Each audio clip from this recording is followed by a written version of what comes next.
हरे Krishna everyone, मैं दिनेश आपका भाई आपका दोस्त स्वागत करता हूं आप सभी का हमारे यूट्यूब चैनल एनसीआई क्लासेस में। और हम बात कर रहे थे क्लास 10th मैथ्स एनसीईआरटी के चैप्टर नंबर 4 क्वाड्रेटिक इक्वेशंस के बारे में। और आज का हमारा लेक्चर नंबर 5 रहेगा जिसमें हम बात करेंगे नेचर ऑफ रूट्स की। सो रूट्स का क्या मतलब है बेटा? क्वाड्रेटिक इक्वेशन को सॉल्व करने पे हमारे पास जो x की दो वैल्यूज आती है उनको हम बोलते हैं रूट्स। ठीक है, अब इन रूट्स का नेचर का क्या मतलब है पहले तो बहुत ध्यान से देखेंगे। Value of variable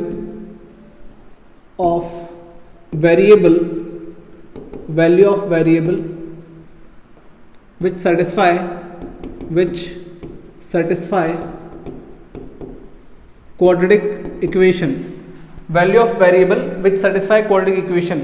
so quadratic equation में वेरिएबल की जो वैल्यू उसको सेटिस्फाई करती है उसे हम बोलते हैं रूट्स। ठीक है, क्या बोलते हैं? रूट्स बोलते हैं। ठीक है, और पॉलिनोमियल के उनको क्या बोलते हैं? जीरोस बोलते हैं।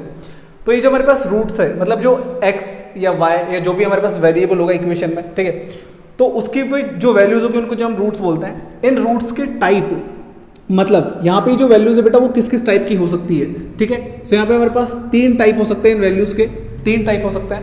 सबसे पहले वैल्यूज बेटा हो सकता है दोनों वैल्यूज सेम हो। जो x की दो वैल्यूज आती है हमारे पास दोनों सेम हो सकती है, दोनों डिफरेंट हो सकती है। ठीक है, और ऐसा हो सकता है कि वैल्यूज आए ना, नो वैल्यू। ये 3 कंडीशन हो सकती है। या तो रूट्स सेम होंगे, या रूट्स डिफरेंट होंगे, या रूट्स निकलेंगे ही नहीं। ठीक है, ये 3 कंडीशन होती है। नाउ अब ये आएगी कैसे ये चीज वो समझो। देखो नेचर ऑफ रूट्स में सबसे पहले roots of quadratic equation ax² + bx + c = 0 are given by. तो हम रूट्स को इस वाली इक्वेशन से रिप्रेजेंट कर सकते हैं। ठीक है, या हम बोल सकते हैं यहां से हम रूट्स निकाल सकते हैं। सो हमारे पास एक फॉर्मूला होता है x = -b ± b² - 4ac upon 2a। ठीक है, ये फॉर्मूला है हमारे पास क्या करने के लिए बेटा? रूट्स फाइंड करने के लिए। ठीक, एक तरीका हम ऑलरेडी पढ़ चुके हैं रूट्स फाइंड करने का, वो क्या है हमारा? Middle term splitting method. ठीक है, जिसमें आप फैक्टराइज करते हो मिडिल टर्म को और आपके पास x के वैल्यूज आते हैं जिनको आप क्या बोलते हो? रूट्स बोलते हो। अब ये जो फॉर्मूला है इसे हम बोलते हैं क्वाड्रेटिक फॉर्मूला। ठीक है, क्या बोलते हैं इसे? Quadratic formula. क्या बोलते हैं? Quadratic formula. इस फॉर्मूले का यूज करके बेटा आप क्या निकाल सकते हो? रूट्स निकाल सकते हो, मतलब x की वैल्यूज निकाल सकते हो जो हम मिडिल टर्म स्प्लिट करके निकालते हैं। ठीक है, इस साल ये फॉर्मूला आपकी बुक में डिलीटेड है। ठीक है, इस फॉर्मूले से आपको कोई क्वेश्चन नहीं करना है, सिर्फ मिडिल टर्म स्प्लिटिंग मेथड आपके दे रखा है। लेकिन इस फॉर्मूले के अंदर एक इंपॉर्टेंट चीज है। क्या चीज है? ये जो रूट के अंदर ये जो टर्म दे रखी है b² - 4ac, ये मेन चीज है। ठीक है, तो सबसे पहले तो हमने ये फॉर्मूला यहाँ पे लिखा है, अच्छे से इसको मैंने यहाँ लिख दिया है -b ± अंडर रूट। ठीक है, ये अंडर रूट है b² - 4ac अपॉन में कितना है बेटा? 2a। ठीक है, सो ये फॉर्मूला मैंने यहाँ लिखा है। तो इस फॉर्मूले की हेल्प से आप क्या कर सकते हो? रूट्स निकाल सकते हो। नाउ ये जो मैंने बोला रूट के अंदर ये जो टर्म है ये इंपॉर्टेंट है। सो ये क्या है बेटा हमारे पास? b² - 4ac is called b discriminant. तो इसको हम डिस्क्रिमिनेंट बोलते हैं। ठीक है, डिस्क्रिमिनेंट को हम d से रिप्रेजेंट करते हैं, d = डिस्क्रिमिनेंट। इसको हम b² - 4ac बोलते हैं। ठीक है, b² - 4ac को डिस्क्रिमिनेंट बोलते हैं। तो हमारा फॉर्मूला बन गया यहाँ से d = b² - 4ac। d क्या है? डिस्क्रिमिनेंट है। अब इस d के ऊपर ही डिपेंड करता है कि जो हमारे रूट्स होंगे वो सेम होंगे, डिफरेंट होंगे, या वैल्यू आएगी ही नहीं। ठीक है, इसी को हमें समझना है अब यहाँ पे। सो d = हमारे पास फॉर्मूला आ गया b² - 4ac। ठीक है, तो ये फॉर्मूला आपको याद रखना है, d = b² - 4ac, d = b² - 4ac। इसे लर्न कर लो। ठीक है, यहाँ पे ये जो है इसको हम d बोलते हैं। Now so quadratic equations has, अब जो हमारे पास क्वाड्रेटिक इक्वेशन है उसमें 2 डिस्टिंक्ट रूट्स। डिस्टिंक्ट मतलब क्या होता है? डिफरेंट। ठीक है, 2 अलग अलग, डिफरेंट। ठीक है, तो सबसे पहले कंडीशन क्या है हमारे पास? 2 डिस्टिंक्ट रूट्स। ठीक है, 2 अलग अलग वैल्यूज आ सकती है, 2 अलग अलग वैल्यूज आ सकती है। ये कब आएगी बेटा? जब आपका d ग्रेटर देन 0 होगा। अगर हमारा d ग्रेटर देन 0 है, मतलब d की वैल्यू 0 से बड़ी का मतलब है प्लस में कोई भी वैल्यू हो सकती है, जैसे +2 +3 +1 +100 +200 कुछ भी। d की वैल्यू जब 0 से बड़ी होगी मतलब d की वैल्यू जब पॉजिटिव आएगी तब हम उसे क्या बोलेंगे बेटा? हमारे जो रूट्स होंगे वो कैसे होंगे? Real and different. कैसे होंगे? Real and different, real and distinct. ठीक है, if b² - 4ac > 0, but d का क्या वैल्यू है? d का क्या वैल्यू है? बी स्क्वायर माइनस 4ac, तो यहाँ पे हो गया बी स्क्वायर माइनस 4ac। जब 0 से बड़ा होगा तो वहाँ पे रूट्स कैसे आएंगे, डिस्टिंक्ट आएंगे। दूसरी बात, 2 इक्वल एंड रियल रूट्स, ये वाला कंडीशन, यहाँ पे क्या होगा बेटा, रूट्स कैसे होंगे, इक्वल होंगे। सेम होने का मतलब क्या है, दोनों x की वैल्यू सेम होगी, मतलब 2 इक्वल रूट्स होंगे, 2 इक्वल एंड रियल रूट्स। ये कब होगा, जब आपका d इक्वल टू 0 होगा। अब d इक्वल टू 0 क्या मतलब है, d का वैल्यू है b square minus 4ac, b square minus 4ac equal to 0 होगा। और थर्ड कंडीशन है बस नो रियल रूट्स, रूट्स आएंगे ही नहीं, जो कि हमारी ये वाली कंडीशन, नो वैल्यू नहीं निकलेगी। ऐसा कब होगा, जब आपका बी स्क्वायर माइनस 4ac, मतलब जब आपका d जो होगा वो लेस देन 0 होगा। ठीक है, जब आपका d डिस्क्रिमिनेंट क्या होगा बेटा, लेस देन 0 होगा। क्लियर है, जब आपका d क्या होगा, लेस देन 0 होगा, तो वहाँ पे नो रियल रूट्स। ठीक है, क्लियर है। अब देखो, बहुत ध्यान से समझो, हमने बोला सर कि हमारे पास एक फॉर्मूला है x equal to minus B plus minus under root b square minus 4ac upon 2a। ठीक है, ये हमारे पास फॉर्मूला है। इस फॉर्मूले को क्या बोलते हैं, क्वाड्रेटिक फॉर्मूला। ठीक है, इसका नाम क्या है, क्वाड्रेटिक फॉर्मूला है। इस फॉर्मूले में हमारे पास ये जो रूट के अंदर वाली जो टर्म है, इसको हम क्या बोलते हैं बेटा, d बोलते हैं। d equal to b square minus 4ac, ये क्या है हमारा, ये डिस्क्रिमिनेंट है। ठीक है, और इसी पे क्या करते हैं, नेचर ऑफ रूट्स डिपेंड करते हैं। क्लियर है। नाउ तो मैं इस फॉर्मूले को ऐसे लिख सकता हूँ, x equal to minus B plus minus under root, देखो ये जो पूरी वैल्यू है इसको हम क्या लिख सकते हैं, d लिख सकते हैं, तो यहाँ आ जाएगा d अपॉन 2a। ठीक है, तो इस फॉर्मूले को हम ऐसे भी लिख सकते हैं। ठीक है, इसको हम ऐसे भी लिख सकते हैं। क्लियर है। अब जब ये d ग्रेटर देन 0 होगा तो रूट्स कैसे होंगे, अगर d ग्रेटर देन 0 होगा तो रूट्स कैसे होंगे, roots are real and distinct. Roots are real and distinct. Real मतलब वैल्यूज हमारे पास रियल होगी, मतलब कुछ भी वैल्यू हो सकती है, माइनस प्लस पॉइंट में, ठीक है, रूट में कुछ भी। और डिस्टिंक्ट मतलब क्या होगी, दोनों x की वैल्यू अलग अलग होगी। ठीक है, यहाँ पे जो x की वैल्यू आती है हमारे पास, दो वैल्यूज आती है, ये दोनों अलग अलग आएंगी। अब अगर d आपका इक्वल टू 0 होगा तो हमारे पास जो रूट्स होंगे roots are real and equal. हमारे पास यहाँ पे रूट्स इक्वल आएंगे। ठीक है, d का वैल्यू निकालेंगे हम, कैसे निकालेंगे, वही फॉर्मूला लगा के, ये वाला बी स्क्वायर माइनस 4ac। अब अगर आपका d जो है वो लेस देन 0 होगा, लेस देन 0 क्या मतलब है कि आपकी d की वैल्यू नेगेटिव आएगी। ठीक है, यहाँ पे वैल्यू कैसे आएगी, नेगेटिव आएगी। तो अगर ये वाली कंडीशन आती है तो यहाँ पे आपके रूट्स क्या होंगे, रूट्स आर इमेजिनरी, या तो ये बोलोगे आप इमेजिनरी, या क्या बोलोगे, no real roots possible, no real roots possible. ठीक है, यहाँ पे रूट्स पॉसिबल होंगे ही नहीं। ठीक है, no real root possible. Clear है। ठीक है, समझ में आ गया। चलो इसे राइट डाउन करो, देन हम देखते हैं कुछ एग्जांपल्स जो आपकी बुक में गिवन है बिफोर द एक्सरसाइज 4.3। ठीक है, इसे राइट डाउन करो, देन हम देखते हैं एग्जांपल्स। एग्जाम्पल नंबर 7, तो आपकी बुक में बिफोर द एक्सरसाइज 4.3 गिवन है, जिनको हमें यहाँ पे सॉल्व करना है। देखो, सो एग्जाम्पल नंबर 7 है हमारे पास, फाइंड द डिस्क्रिमिनेंट डिस्क्रिमिनेंट मतलब बेटा d निकालना है आपको। ठीक है, of the quadratic equation given है हमें 2x स्क्वेयर माइनस का 4x प्लस 3 इक्वल टू 0। ये क्या है, क्वाड्रेटिक इक्वेशन है। इसका हमें क्या निकालना है, डिस्क्रिमिनेंट निकालना है। फाइंड द डिस्क्रिमिनेंट मतलब क्या होता है बेटा, डिस्क्रिमिनेंट मतलब होता है d इक्वल टू, फॉर्मूला क्या था हमारा, बी स्क्वायर माइनस 4ac। ठीक है, ये हमारा डिस्क्रिमिनेंट का फॉर्मूला है, d equal to b square minus 4ac। Clear है। नाउ यहाँ पे वैल्यूज कहाँ से आएगी, देखो ये जो हमारे पास इक्वेशन है इसको कंपेयर करेंगे ax square plus bx plus c equal to 0 से। ये क्या है हमारे पास, ये standard form of quadratic equation है। ठीक है, इसको अगर मैं इससे कंपेयर करता हूँ तो यहाँ से मेरे पास आएगा बेटा a equals to 2, b equals to, b की वैल्यू -4 और c की वैल्यू आ जाएगी यहाँ से बेटा हमारे पास 3। ठीक है, इसको इससे कंपेयर करोगे, a की जगह 2 है, b की जगह -4 है, c की जगह 3 है। इन वैल्यूज को यहाँ रखना है हमें।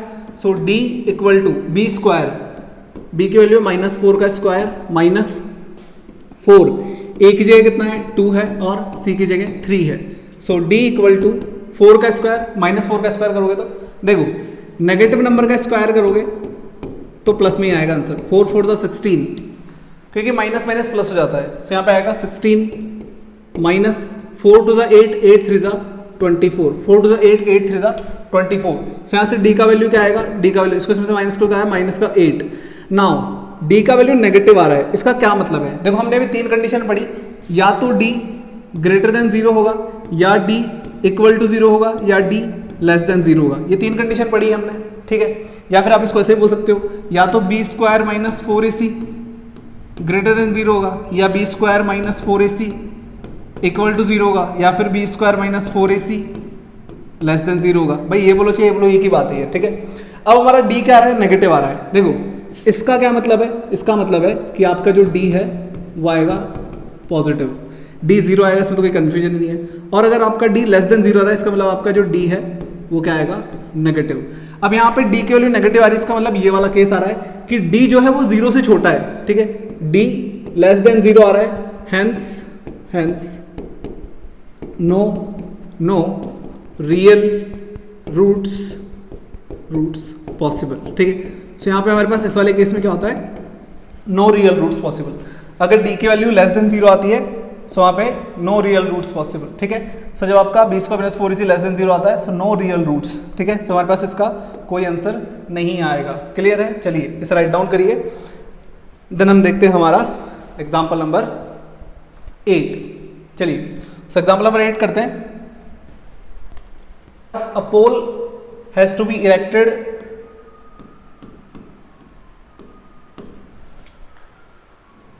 at a point on the boundary of a circular park of diameter 13 metre, ठीक है। सो हमें एक सर्कुलर पार्क लेना पड़ेगा, ठीक है। एक सर्कल लेते हैं। सो देखो तो हमारे पास एक सर्कल है, ठीक है, ये एक सर्कुलर पार्क है। अभी इसके अंदर क्या है बेटा, 2 पोल्स है, ठीक है। इसका डायमीटर 13 है, in such a way that the differences of its distances from 2 diametrically opposite fixed gates A and B on the boundary is 7 metre. तो बात क्या है, इस बाउंड्री के ऊपर एक पोल है, ठीक है। मैं मान लेता हूँ वो पोल यहाँ पे है, ठीक है। वो जो पोल है उसको P से डिनोट कर देते हैं, वो पोल यहाँ पे है। अब इस सर्कुलर बाउंड्री पे 2 गेट है जो डायमीट्रिकली अपोजिट है। डायमीट्रिकल अपोजिट होने का क्या मतलब है, डायमीटर के अपोजिट साइड में है वो दोनों, ठीक है। सो लेट यहाँ पे हमारे पास मान लेते हैं हमारे पास सेंटर है, ठीक है। सो हमारे पास ये क्या हो जाएगा बेटा, ये क्या हो जाएगा, ये हो जाएगा हमारे पास डायमीटर, ठीक है। सो डायमीटर में अपोजिटली मतलब एक पॉइंट यहाँ है तो दूसरा यहाँ है, ये 2 गेट है, ठीक है। तो इसको मान लेते हैं ए और इसको मान लेते हैं बी। तो डायमीटर के लिए 2 अपोजिट गेट्स है और ये हमारा पोल है, क्लियर है। तो इस तरीके की सिचुएशन दे रखी है। नाउ ये जो डायमीटर है हमारे पास, ये तो दिया हुआ है 13, ठीक है। ये कितना दिया हुआ है, 13 मीटर, ठीक है। तो जो गेट है हमारे पास डायमीटर के लिए अपोजिट है A and be on the boundary. Now अब इस लाइन को पढ़ो और ध्यान से, the differences of its distances, मतलब इस पॉइंट से इसका और इसका जो डिस्टेंस है, तो इसका डिस्टेंस मान लेते हैं, इसका डिस्टेंस मान लेते हैं x है और इसका डिस्टेंस मान लेते हैं बेटा y है, ठीक है। तो इनके डिस्टेंसेस का जो डिफरेंस है, ठीक है, इनके डिस्टेंसेस का जो डिफरेंस है, सबसे पहले तो देखो let AP equal to x and BP equal to y। हमने मान लिया कि इस पोल से गेट A का डिस्टेंस x है और इस पोल से इस गेट B का डिस्टेंस y है, ठीक है। अब इन दोनों के डिस्टेंस का जो डिफरेंस है, डिफरेंस ऑफ इट्स डिस्टेंसेस, सो इन दोनों का जो डिफरेंस है x माइनस y वो कितना है बेटा, 7 है, ठीक है। बाउंड्री इज 7 मीटर, ठीक है। तो हमारे पास जो डिफरेंस है वो 7 है। मैं y को उधर ले जा रहा हूँ, यहाँ से x इक्वल टू हो जाएगा बेटा 7 प्लस y, ठीक है। x इक्वल टू कितना हो जाएगा, 7 प्लस y। तो हमारे पास यहाँ जो x है, ये जो x है इसकी जगह हम क्या लिख सकते हैं, y प्लस 7 या 7 प्लस y, क्लियर है। अब हमें क्या करना है, पूरी जो इक्वेशन बनानी है वो एक ही वेरिएबल में बनानी है, इसलिए मैंने x को क्या कर दिया, y प्लस 7 में रिप्रेजेंट कर दिया। तो ये x की वैल्यू है इन टर्म्स ऑफ y, तो हम x की जगह यही पुट करेंगे अब, ठीक है। नाउ देखो हमारे पास ये जो डायामीटर है, ठीक है। सो 9th क्लास में एक थ्योरम पढ़ी आपने कि डायामीटर से बाउंड्री पे बनने वाला जो एंगल होता है, डायामीटर से बाउंड्री पे बनने वाला एंगल 90, तो ये जो है ये 90 डिग्री का एंगल है, ठीक है। सर्कल के डायामीटर से सर्कल की जो बाउंड्री होती है या सर्कमफेरेंस होती है बेटा, उस पे जो एंगल बनता है वो 90 डिग्री का होता है। इसका मतलब APB ये कौन सा ट्राइंगल हो गया, देखो क्या लिखेंगे, एंगल P इक्वल टू 90, ठीक है। रीजन क्या है, angle made by diameter, angle made by diameter, ठीक है। Angle made by diameter. So जो डायामीटर से एंगल बनता है बेटा सर्कल की बाउंड्री पे, वो क्या होता है हमारे पास, वो राइट एंगल होता है, 90 डिग्री का एंगल होता है। ये चीज़ याद रखनी है। तो हमारे पास ये जो ट्राइंगल है APB is a right triangle, ठीक है। सो ये राइट ट्राइंगल है हमारे पास जिसमें 90 डिग्री का एंगल है। तो राइट ट्राइंगल में हम एक फॉर्मूला लगाते हैं, हाइपोटेनियस का square equal to perpendicular square plus base square. Clear है, ये फॉर्मूला लगाते हैं। अब देखो बहुत ध्यान से, हाइपोटेनियस कितना है, ये जो होता है ये सबसे बड़ा वैल्यू, सबसे बड़ी साइड जो होती है उसको बोलते हैं हाइपोटेनियस, इसको हम बोलते हैं बेटा परपेंडिकुलर, और इस नीचे वाले को हम बोलते हैं बेस। सो ये तीनों वैल्यूज हम इसमें पुट करेंगे तो h की जगह क्या आएगा 13 आएगा, h की जगह क्या आएगा 13 आएगा। सो 13 का square equal to perpendicular plus base का स्क्वायर, परपेंडिकुलर इसका प्लस बेस स्क्वायर। परपेंडिकुलर कितना है, परपेंडिकुलर है सर y, और ये है y प्लस 7, ठीक है, y और y प्लस 7। सो आएगा हमारे पास y का स्क्वायर प्लस y प्लस 7 का स्क्वायर। क्लियर है। नाउ देखेंगे बहुत ध्यान से, 13 का स्क्वायर कितना होता है 169। क्लियर है। y का स्क्वायर करोगे तो y स्क्वायर आएगा, यहाँ पे फॉर्मूला लगाना पड़ेगा a square plus b square plus 2ab, ठीक है, यहाँ पे फॉर्मूला लगेगा।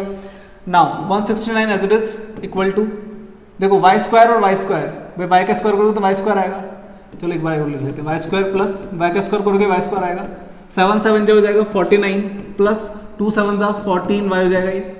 नाउ 169 एज इट इज रखेंगे, y square plus y square हो जाएगा 2y स्क्वायर, ठीक है, प्लस का 49 एज इट इज प्लस का 14y एज इट इज, इसको उधर शिफ्ट कर देंगे। सो हमारे पास इक्वेशन आएगी 2y स्क्वायर प्लस का 14y प्लस का 49, ठीक है, 2y स्क्वायर प्लस का 14y प्लस का 49, ये उधर जाके जाएगा माइनस का 169 इक्वल टू 0। सो यहाँ से आएगा बेटा 2y स्क्वायर प्लस का 14y, इसको इसमें से माइनस करेंगे, सो आएगा माइनस का 120 इक्वल टू 0। अब देखो इस पूरी इक्वेशन में 2 का डिवाइड जा सकता है, सो हम यहाँ पे 2 का डिवाइड कर देंगे। सो ये हो जाएगा y स्क्वायर प्लस का 7y माइनस का 60 इक्वल टू 0, ठीक है। ये क्या आ गया हमारे पास, क्वाड्रेटिक इक्वेशन आ गई। 2 1 जा 2, 2 7 जा और 2 6 जा 12 होता है, साथ में 0 लगा देंगे। सो हमारे पास आ गई क्वाड्रेटिक इक्वेशन। इसको हमें क्या करना है, इसको हमें स्प्लिट करना है, ठीक है। सो हमारे पास है y स्क्वायर प्लस का 7y माइनस का 60 इक्वल टू 0। तो मिडिल टर्म स्प्लिट करनी है। अब बताओ, चलो एक काम करते हैं, इसको हम दूसरे तरीके से करते हैं। कैसे करेंगे, हम इसको करेंगे अभी हमने जो फॉर्मूला पढ़ा था उससे, ठीक है। सो हमारे पास फॉर्मूला क्या था, d equal to b square minus 4ac, ठीक है, यही था। देखो इसने हमें बोला है is it possible to do so, क्या ऐसा करना पॉसिबल है। If yes at what distances from the 2 gates should the pole be erected, तो पोल को कहाँ गाड़े। अब ये पूछ रहा है क्या ये सिचुएशन पॉसिबल है, तो ये पॉसिबल है या नहीं है, इसका पता लगाने के लिए हम क्या करेंगे, d निकालेंगे, ठीक है। So d equal to b square minus 4ac, so यहाँ से वैल्यू निकालेंगे d equal to b square, इसके आगे 7 है तो 7 का स्क्वायर, इसको कंपेयर कर लो ax square plus bx plus c equal to 0 से, ठीक है। सो यहाँ पे b का वैल्यू कितना आ जाएगा 7 आ जाएगा, माइनस 4 a का वैल्यू इसके आगे कितना है, कुछ नहीं है तो 1 है, और c का वैल्यू माइनस 60। सो यहाँ से d इक्वल टू जाएगा बेटा 7 7 जा 49 माइनस माइनस हो जाएगा यहाँ पे प्लस, 4 1 जा 4, 4 6 जा 24, सो हो जाएगा 240। नाउ अगर हम इनको प्लस करते हैं तो ये आएगा 289, ठीक है, ये आएगा 289, इन दोनों को ऐड करने पे 289 आएगा। सो d का वैल्यू क्या आ रहा है, ग्रेटर देन 0 आ रहा है, d का वैल्यू पॉजिटिव आ रहा है, मतलब ग्रेटर देन 0 आ रहा है। सो यहाँ पे हम क्या लिखेंगे, रियल एंड डिस्टिंक्ट रूट्स। सो हमारे पास जो रूट्स होंगे वो कैसे होंगे, रियल एंड डिस्टिंक्ट होंगे, ठीक है। बट d का वैल्यू ग्रेटर देन 0 है तो roots are real and distinct, 2 अलग अलग वैल्यूज आएगी हमारे पास। अब देखो क्या करेंगे, बहुत ध्यान से। तो हमारे पास ये जो d ग्रेटर देन 0 आ रहा है, सो ये जो 289 है, इसको हम पुट करेंगे कौन से फॉर्मूले में, हमने भी फॉर्मूला पढ़ा था स्टार्टिंग में, minus b plus minus under root d upon 2a, ये फॉर्मूला लिखाया था मैंने अभी, ठीक है। तो इसमें हम वैल्यूज रखेंगे, देखो बहुत ध्यान से, माइनस b का वैल्यू कितना है, b का वैल्यू सर 7, ठीक है, सो ये जाएगा -7 plus minus under root d कितना है 289, अपॉन 2a, ए का वैल्यू कितना है 1 है, इक्वल टू -7 प्लस माइनस ये जो रूट में 289 है, तो मुझे बताओ ये किसका स्क्वायर होता है? ये होता है 17 का, ठीक है। तो यहाँ पे आएगा बेटा 17, क्लियर है, 17 आएगा, अपॉन में 2 1 से कितना हो जाएगा 2 हो जाएगा। नाउ 17 को एक बार प्लस में लेंगे, एक बार माइनस में लेंगे, ठीक है। यहाँ पे देखो प्लस माइनस है, तो एक बार ये वैल्यू पॉजिटिव लेते हैं, एक बार ये नेगेटिव लेते हैं। तो अगर मैं प्लस में लूँगा, तो इसको ऐसे लिखेंगे -7 प्लस 17 अपॉन 2। अब 17 में से 7 गया तो कितना बचेगा 10 बचेगा, अपॉन 2 इक्वल टू एक्स की वैल्यू कितनी आ रही है यहाँ पे 5 आ रही है। तो मेरे पास एक्स की एक वैल्यू तो आ रही है बेटा 5, ठीक है, एक हम यहाँ निकाल लेते हैं। दूसरी x इक्वल टू -7, अब अगर मैं यहाँ पे माइनस साइन लेता हूँ, माइनस का 17 अपॉन 2 इक्वल टू यह आएगा बेटा माइनस का 24 अपॉन 2, मतलब माइनस का 12, ठीक है, जाएगा। नाउ देखो x इक्वल टू -12, ये वैल्यू पॉसिबल ही नहीं है। क्यों पॉसिबल नहीं है? क्योंकि x क्या है, x क्या एक लेंथ है, और length can not be negative, length negative नहीं हो सकती है। तो इसका मतलब x का वैल्यू कौन सा लेंगे हम, x इक्वल टू कौन सा वैल्यू लेंगे, ये जो हमारे पास आया है 5, ठीक है। सो x का वैल्यू कौन सा लेंगे, ये लेंगे।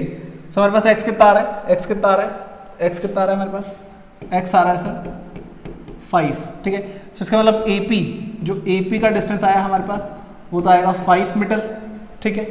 और हमारे पास जो BP आएगा, BP, ठीक है, x आया हमारे पास 5 मीटर, BP देखो यहाँ पे हम x की वैल्यू हमारे पास यहाँ पे है कितनी है 5 है। सो हम यहाँ पे 5 रखेंगे, 5 इक्वल टू 7 प्लस y, ये है हमारे पास। इसको अगर मैं इधर भेजता हूँ,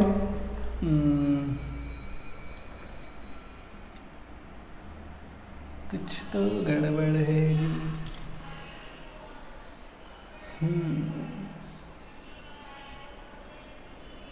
सॉरी मैं क्या कर रहा हूँ, ये x का वैल्यू थोड़ी था, ये तो y का वैल्यू था ना, यहाँ पे y आएगा, ठीक है, छोटी सी मिस्टेक हुई एक, यहाँ पे बेटा y आएगा, ठीक है, ये y की वैल्यू है, ये भी y की वैल्यू है, ठीक है। सो हम यहाँ पे क्या लेंगे, y की वैल्यू है हमारे पास, हमने इक्वेशन y में बनाई थी, ठीक है। सो हमारे पास क्या है, ये y का वैल्यू है। सो हमारे पास y की क्या वैल्यू आ रही है, y की वैल्यू आ रही है सर 5, ठीक है।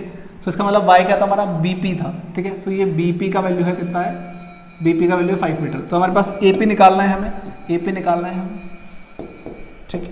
सो AP इक्वल टू, देखो AP मतलब x, सो x निकालना है हमें, तो x की वैल्यू यहाँ पे रखेंगे हम, ठीक है, x की वैल्यू 7 प्लस वाई, AP कितना है 7 प्लस वाई, सो हो जाएगा 7 plus 5 equal to 12 metre.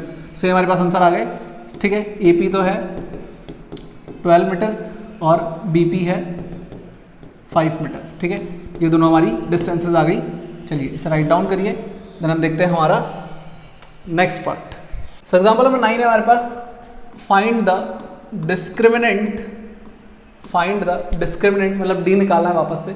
Equation है 3x स्क्वायर माइनस का 2x माइनस का 2x प्लस का 1/3 इक्वल टू 0, ठीक है। नाउ देखो इसको करने के मतलब यहाँ पे आप पहले तो या तो इसको सिंप्लीफाई कर लो या सीधी वैल्यू रख दो, आपकी जैसे इच्छा है वैसे कर लो। तो हम एक काम करते हैं, इसको सीधा कर लेते हैं अभी। तो अगर हम इसको कंपेयर करते हैं ax square plus bx plus c equal to 0 से, तो a का वैल्यू यहाँ से आ जाएगा बेटा 3, a का वैल्यू आ जाएगा 3, b का वैल्यू यहाँ से आ जाएगा -2, ठीक है, और c का वैल्यू कितना आ जाएगा, c का वैल्यू आ जाएगा 1/3, ठीक है। ये हमारे पास वैल्यूज आ गए ए बी सी के। तो हमें निकालना है डिस्क्रिमिनेंट का फॉर्मूला होता है b स्क्वायर माइनस 4ac, ठीक है, यही होता है। Now so d equal to कितना हो जाएगा, b स्क्वायर माइनस 2 का स्क्वायर माइनस 4a कितना है सर 3 है, और c कितना है सर 1/3 है, क्लियर है। देखो d इक्वल टू -2 का स्क्वायर करोगे तो 2 2 कितना होता है बेटा 4 होता है, माइनस का देखो ये 3 से 3 कट जाएगा यहाँ पे, सो यहाँ पे बचेगा 4, ठीक है। सो d इक्वल टू कितना आ जाएगा 0 आ जाएगा। जब d 0 आता है तो हमने क्या लिखा था, रियल एंड इक्वल रूट्स, ठीक है, रियल एंड इक्वल रूट्स। तो यहाँ पे रूट्स कैसे आएंगे, रियल आएंगे और इक्वल आएंगे। तो अब आप देखना कि यहाँ पे जो x की वैल्यू आएगी वो दोनों सेम आएगी, क्लियर है। सो हमारे पास फॉर्मूला क्या था, x equal to minus B plus minus under root D upon 2a, ये फॉर्मूला मैंने आपको बताया था, ठीक है। Find them if they are real, so हमारे पास रियल आ रहे हैं इसलिए हमें यहाँ पे रूट्स निकालने पड़ेंगे। सो हम x की वैल्यू निकालते हैं यहाँ पे, x equal to minus b का वैल्यू कितना है -2, यहाँ रखेंगे माइनस का 2 प्लस माइनस रूट डी कितना है 0 है, 0 रख देंगे अपॉन 2, ए कितना है बेटा 3 है, यहाँ रख देंगे 3। अब देखो बहुत ध्यान से, x equal to minus minus, भाई ये ब्रैकेट है, बाहर भी माइनस अंदर भी माइनस, माइनस माइनस कितना हो जाएगा, प्लस का 2 हो जाएगा, प्लस माइनस ये कितना हो जाएगा 0 अपॉन 2 3 जा 6, यहाँ से x का वैल्यू क्या आएगा। अब देखो 0 का कोई साइन नहीं होता, ना 0 पॉजिटिव होता है ना नेगेटिव होता है, तो यहाँ पे आएगा 2/6 एज इट इज, ये कट हो जाएगा। तो यहाँ पे x की वैल्यू आएगी 2 1 2 2 3 6, 2 1 2 2 3 6, तो हमारे पास x की वैल्यू आ रही है 1/3। इसका मतलब यहाँ पे x की एक ही वैल्यू है ना, ये तो नहीं, ये दो वैल्यूज है, ये 1/3 1/3, मतलब यहाँ पे दोनों वैल्यू सेम होगी, इसलिए तो हमने लिखते हैं रियल एंड इक्वल रूट्स, मतलब यहाँ पे x की दोनों वैल्यूज क्या होगी, इक्वल होगी। तो इस तरीके से हमारे पास नेचर ऑफ रूट्स को हमने कंप्लीट किया बाय एग्जांपल्स। तो हमने कॉन्सेप्ट भी समझा और साथ में एग्जांपल्स भी समझे। नाउ हम डिस्कस करेंगे नेक्स्ट लेक्चर में एक्सरसाइज 4.3 का सॉल्यूशन। तब तक के लिए bye bye, have a good day.